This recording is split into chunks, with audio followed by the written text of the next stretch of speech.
Hi everyone, welcome back. Today we are going to be talking about hand position, how to hold the call, kind of a breakdown of what the parts of the duck call are, and how to present air to the call, diaphragm air. So let's start off. Paul, why don't you show them kind of the basics of the call, what it's made up of, and then we'll go into how to hold it. Yep. There's 4 components to the duck call. There's the barrel, the insert, the reed, and the cork. Some of them are plastic reed or plastic corks or whatever, but pretty much the same thing. And that's about it for the duck call. It's pretty simple. Yep, and duck calls can be tuned as a double reed or a single reed.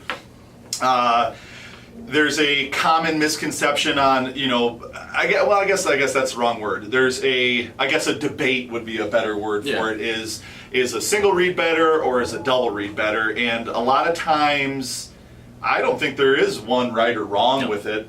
And it's more of a personal preference thing. Yeah. The single reed, you can definitely do like your cuts with it a little bit better because there's not so much restriction. And what I mean by restriction is with a double reed, you obviously have another reed. So there's 2 reeds. The top reed is going to be that restrictor. Yeah. And I find that double reeds are a little bit better or easier to learn on. Yeah, for the new person. Right, because you just have, it's almost like training wheels, right? You have that little bit of restriction. That one reed's not going to fly so much, and you can kind of find the same place every time with a little bit more ease. Yeah. So that's kind of the basics on the double, single reed, the components of the call. Why don't you show us how to use it, Paul? Or I'm sorry, not use it, but hold it. Okay. First things first, you're just going to take your thumb and your index finger and kind of gently wrap it around the insert of the call. Kind of right there in the crevice, right? Right there. That little sweet spot right there. You're going to gently wrap your hand around it. You're not going to just close it off because you need to let the air escape. And I actually heard a good tip the other day is someone said almost act like you're holding a golf ball there. So that way you kind of have that open. You don't ever want to choke it all the way off there because you're not going to get the sound that you want. So having that, pretending like there's a little golf ball there is kind of a good little, trick to remember. Yep. And then you're going to bring the call up. You're going to put the barrel of the call right there to your lip. You're not going to inhale the call, but you're going to kind of just gently press your lips up against the call. You're going to kind of, squeeze your lips. Almost like you're taking a drink of a bottle of water or anything from a bottle basically. You put it up to your lips and to take a drink you'd kind of pour it in there, but that's kind of the basics of getting it up there. And then how we present the air to the call. It's not like the normal blowing of the call. You're not puffing out your cheeks and you're bringing that air up from your diaphragm. Right. It's deep down in there. It's kind of like you're taking your sunglasses and plugging them up. Yeah, as kids, we've all been, in the passenger seat or something and kind of did the in a heart or something, or maybe something mean to your sister or brother. But that's or, I was joking with Paul before we started the video, when I pick something up, I kind of give the,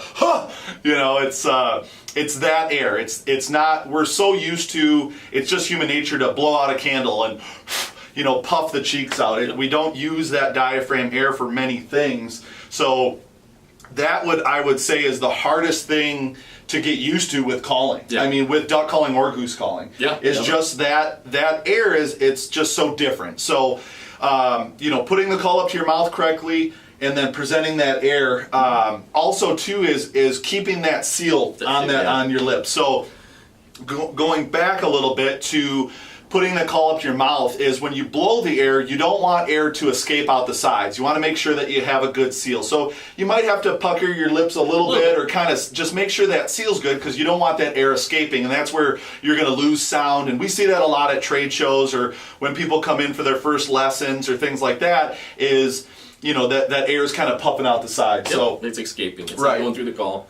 It's escaping out the side. Right. So Paul's going to, in the back of the call, he'll demonstrate how to present that air, and so you can all hear it kind of to practice it at home. And then we'll explain why we do it in the back of the call as well. So go ahead, Paul. So I'm going to turn the call around. I'm going to grab the barrel instead of the insert. Yep. I'm going to put it up here just like I was explaining. Right. And I'm going to bring that air out.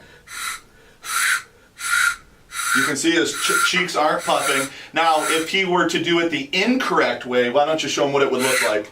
You see how his cheeks are puffing there. So that's the incorrect way. You always want to do it from your diaphragm, and you won't see your cheeks puff. Yep. You want to keep those cheeks tight. Right. Bring that air up there from deep down inside. Yep. And one of the reasons that we do it in the back of the call like that is to eliminate the read and the sound, right?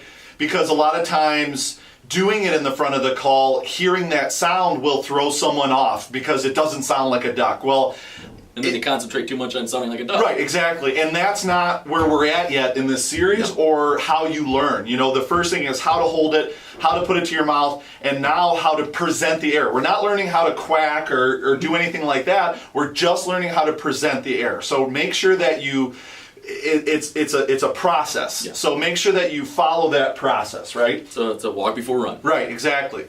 So I think right now that's gonna be it for this video. Next video we're gonna go into the quack, so how to present sound with using that air. Bring the proper airflow. Right, exactly. So hope you liked the video. Please leave a comment if you have any questions, comments, concerns, or if you want to see anything extra, we can always elaborate on another video. Thanks for your time. We will see you next week. Take care.